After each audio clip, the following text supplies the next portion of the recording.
வணக்கம். Greece land promoter, Nagercoil Eethamozhi பகுதியில் 7 send இடமும் 3 வீடு அப்பார்ட்மெண்ட்டு விற்பனைக்கு வந்திருக்கு.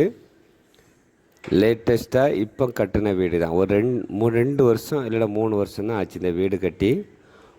நல்ல பில்லர் போட்டு கட்டின 3 மாடி பில்டிங்கு, 3 வீடு இருக்குது 7 சென்டில். மொத்தமாக ஓனர் கேட்குற ப்ரைஸ் வந்து 80 லட்ச ரூபா கேட்குறாங்க. ஓனர் கேட்குற ப்ரைஸ். வீடியோ பார்த்துட்டு ஈத்தாமொழி பகுதியில் அப்பார்ட்மெண்ட்டு வாங்கணும் அப்படி நீங்கள் விருப்பப்பட்டீங்கன்னா நமக்கு அந்த ஸ்க்ரீனில் தெரியக்கூடிய நம்பருக்கு கால் பண்ணுங்கள். உங்களுக்கு குறைஞ்ச ப்ரைஸில் பேசி நல்லபடியாக முடித்து தரலாம். நன்றி, வணக்கம். நல்லதே செய்வோம், நல்லதே நடக்கும்.